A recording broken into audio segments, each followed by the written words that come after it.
All right, everybody, welcome back to another episode of the Millennial Sales Podcast. This is your host, Tommy Tahoe Alemo. Excited to come with you, episode 205. Happy Monday to you. Let's get after it this week. Real quick before we get to today's guest, the best way that you can support this show right now, we got no sponsors. Go over to Apple Podcasts, hit subscribe, leave a review. That's what helps me grow the show, get better guests, create better content for you. That's that. End spiel. You can learn more about me. Add me on LinkedIn at Tom Alemo. I'm on Twitter and Instagram and YouTube at Tommy Tahoe. So without anything else, let's get to today's guest. We got the Millennial Spotlight on Macey McGovern. She is the manager of senior account development over at Highspot up in the great Pacific Northwest of Seattle. And we had a great conversation. You know, she talked about graduating college in 3 years and grinding through that, getting into the business world, her success as a BDR, getting into sales management early. And, you know, a lot of the conversation was spent really talking about, empathy as a manager. So for the first time sales managers or sales development managers, I think this is a great example of how to not only just manage to a number, which we all have to do, but also to manage to the person and help them as everyone's dealing with, you know, the shit that goes on with COVID. So I think it's a great example of that. We talk about books, we talk about a lot of other things, St. Patrick's Day plans for an Irish name like that. So without further ado, I will shut up. Let's get straight into this conversation with Macey McGovern. Let's go.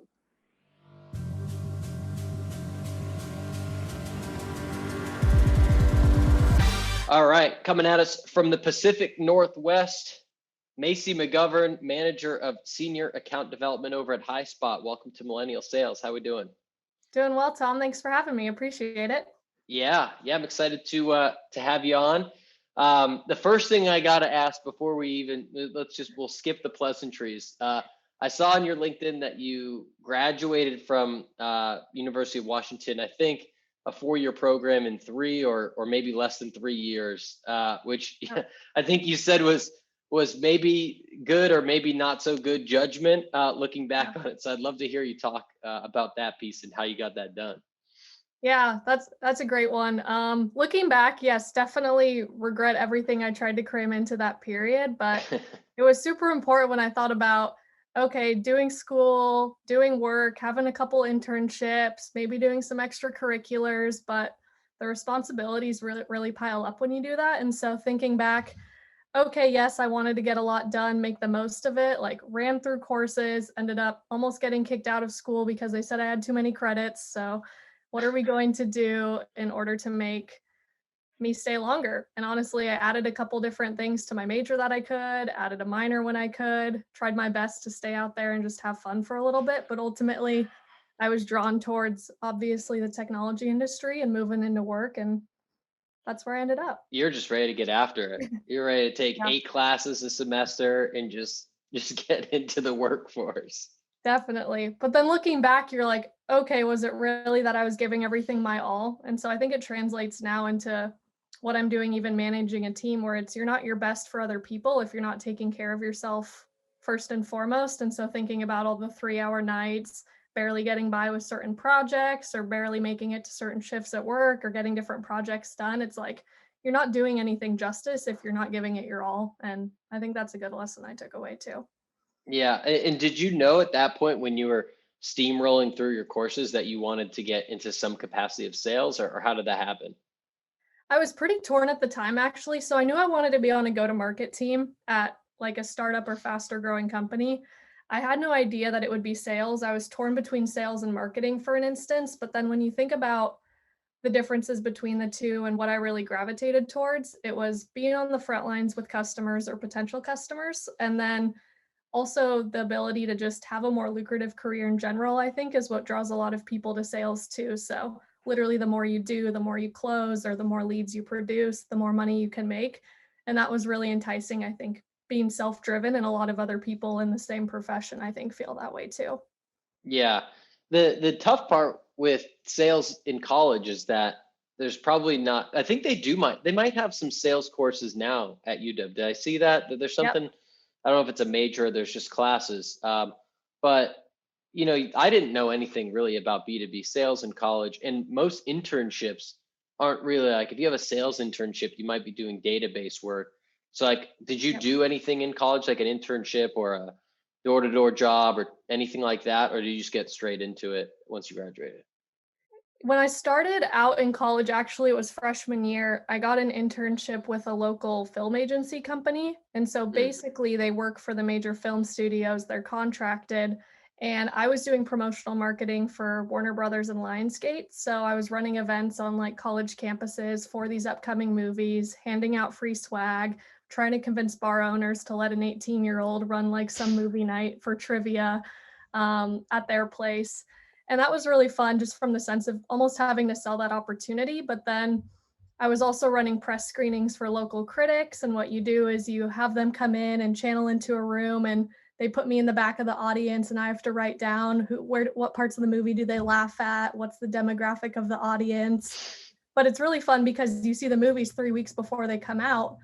But that really exposed me to like the agency side of marketing. And then when it came to a sales internship, it was actually at Highspot, where I still am now, our yep. senior year. And they were really introducing you to the different tools the teams are using. You're shadowing the SDRs at the company and really making sure, okay, like, is this the role I want to be in? And can I see what we're doing long term? But then working on some other projects that were more market research based, if that makes sense. And Hmm. that was really fun to get that perspective. But no, you're not actually like grinding with the pipeline, right? Trying to make it happen. And so you do miss that part of being an intern. Yeah, I love it. I love it. So before we get into any tips, I got to ask, because I respect the hell out of a good bookcase that's going on Oh, behind you. So I'm curious, anything on there that has impacted you, anything that you're reading now that's interesting, a book you tell your team to read, anything like that? good question. I have a lot of memoirs that I've tried to get through recently, and Okay. like Tiffany Haddish, Alicia Keys. Now I'm on Obama's. But it's really Okay. fun to see these people who you're like, one day, of course, you want to make it, but then what do you do at that point, and what does life look like? And they're really fun to read through. Yeah. I really recommend the book Range. I thought it was pretty Mm. good. I don't have you heard of that one? Yeah, I read that one last year. That was good. Yeah, I really liked that one too. Just if you don't feel like you're a master in a specific topic, what's the value that you can bring to conversations and become like a master of all trades, which is really fun. Um, Other than that, Those are maybe the top ones.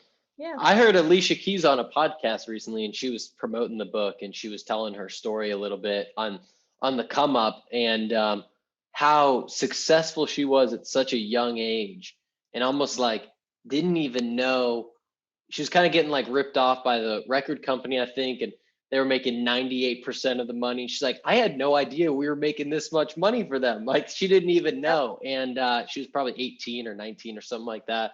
So I'm a fan of her music. I'd like to check that one out. Yeah, of course. I definitely recommend it too. And it teaches you a little bit about the work ethic or the grind across different industries that we might not have exposure to, because you see all the things that these celebs want you to see right from the beginning, where it's their life, their upbringing, maybe how they made it, what that looks like. But then they never really tell you, okay, here's what I'm doing now, and here's what really keeps me going. Because just when you think like you've hit the ceiling and you can't move forward anymore, they keep doing new things every other day, which is motivating when you think about what else can I be doing outside of a regular 9 to 5 or 8 to 5 or whatever you work that will kind of bring happiness to your life, you know? Yeah, I find, there's some sales books I like. Most of them I actually don't. I actually get more inspiration from reading about people that do other things. If it's a musician, if it's an athlete, if it's a comedian, whatever it might be, and trying to kind of draw parallels. I find that to be a lot more interesting than most like sales methodology books. And like, I wouldn't even really like put much of an effort on reading those types of books for the most part. Definitely. And I think I'm the same way. And I think I get it from my dad too, because even through college, he was like, take a calligraphy class. You want to do sales, you want to go into the business world, like take a calligraphy class, take a weather class, go learn something cool. Yeah. But I kind of get that knowledge through books now, where you're reading about an athlete's life or how they're overcoming obstacles that you never knew they ever had. And it's almost like getting a glimpse and having a conversation with someone else, but obviously one-sided because you're in a book. Yeah, totally. I love it. I love it.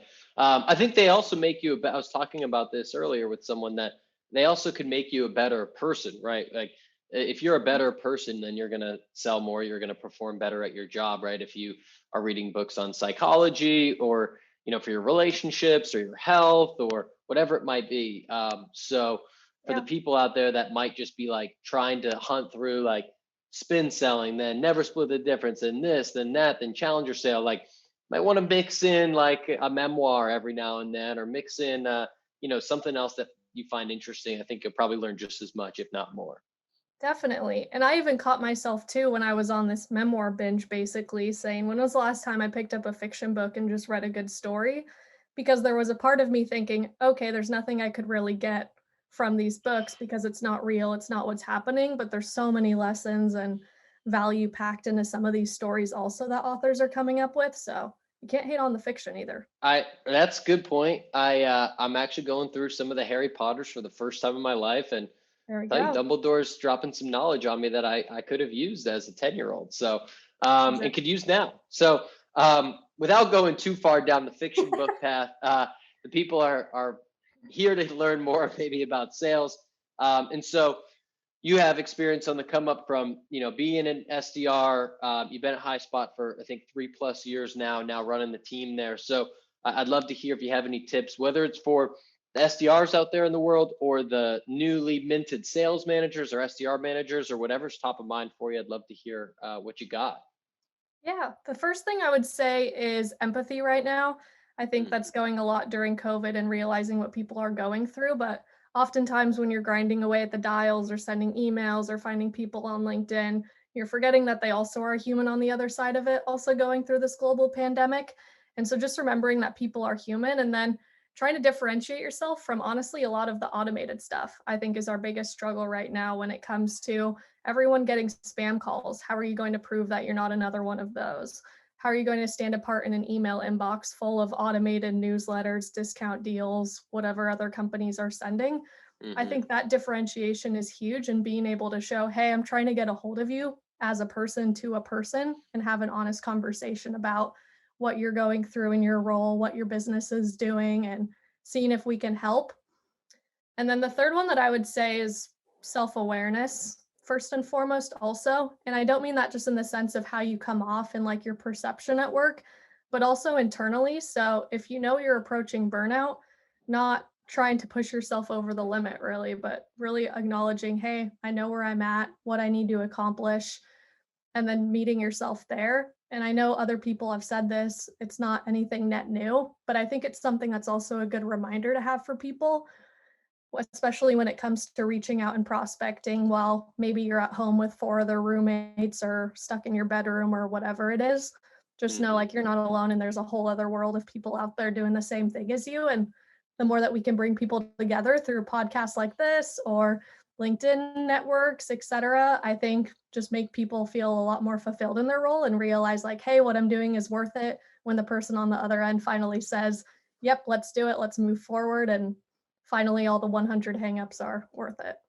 Totally. And even calling out sometimes when you're talking to people that like talk about the elephant in the room, that, I'm in this apartment with, my four other roommates, or my family, or I'm living at my parents' house, or wherever, whatever your situation is in the pandemic, like kind of owning that and almost using that as a way to, humanize yourself. I'd love to hear you talked about that as part of the second tip.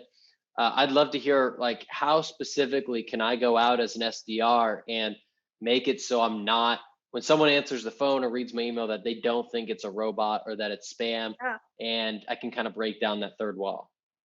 definitely. I think the best thing that you can do is what you do before the call, which is research, like demonstrating, hey, I know something about your company or you as a person that only a human would go find the information. And then if you find their alma mater, or maybe they have a fun hobby, or they put a couple interests on their online profiles, being able to use that in an opening, whether an email or a call, and genuinely probing curiosity at that, will get your foot in the door so much better because you aren't immediately demanding something. You're trying to find a common connection or build ground off of some sort of rapport. And I think that goes a long way and sometimes can be overlooked when you're just trying to get out the massive quantity of outreach, whether that's dials, emails, you name it. It's just really making sure you're taking the time to say, yes, I want the quantity to be there, but the quality in terms of being able to personalize to that person. Yeah. And I feel like it's getting somewhat understood on an email level. I mean, I still get spam all the time. I find it personally harder to do that on a cold call. And I find people are maybe more confused about that because you could spend the time crafting the email and then you could write out the first sentence the way that you want it that is specific to the person and grabs their attention. Not to put you on the spot, but I'm going to put you on the Yeah. spot. Like if you were calling someone and like you wanted to break through on that first sentence, maybe if we just say, all right, the normal call script is like, hey, Macey, this is Tom from, Gong. How are you today? Or did I catch you at a bad time? Like, how do we take that out? Like, what would we say instead of that is personalized, but maybe not like, on a level where you're overstepping boundaries? Great point. I think the first thing is acknowledging that the research you've done is public domain info. So it's Yep. one thing if they put it on a LinkedIn post or on their profile. It's another if you literally went sleuthing through the internet to find this information. You don't want to come Yeah. off as a creepy stalker, right? Yeah. But it's getting on the phone and saying, hey, this is Macey. You can even acknowledge that it's a cold call at that point if you feel comfortable with that, saying, hey, this is a cold call, reaching out because XYZ. I understand you're doing XYZ and I'd love to have a conversation about it, whether that's a function they're leading, whether it's a hobby that they have, whether it's an alma mater, like, hey, saw you went to the University of Washington, also a fellow dog, wanted to connect and say, hey. And Yep. regardless of whether you're getting the outcome that you want, it's building that connection in your network. So someone still has a positive impression of you in the company, whether or not they end up buying. Yeah. I love it. I think that's a great balance between like, again, not being a robot, but not being too casual where you're like, hey, like, how was, what, how was your trip last weekend? It's like, what?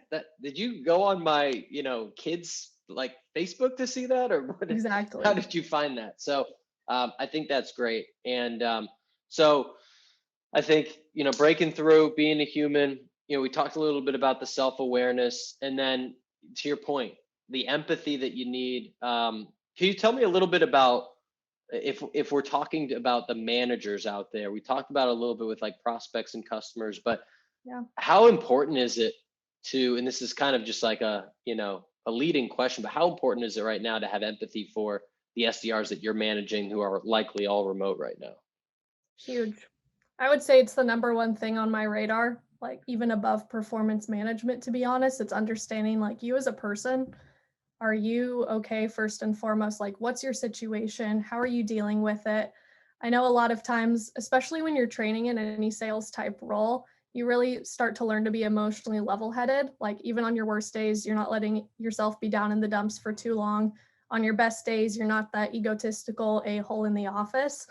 But when working from home, like those highs and lows hit a lot harder. And it's taking a second to say, okay, do you realize when you're slipping into those same patterns and how can we either prevent it or help you work through it so that you can still be productive afterwards? But I think the biggest thing is being honest with yourself and really as a manager, coaching your reps to say it's okay to not be okay. Some people are afraid to confide in their managers sometimes, but Mm, I think a really key skill, at least for me in managing people, is saying, where are you at? How can I help you? And how can we be productive knowing where you're at today?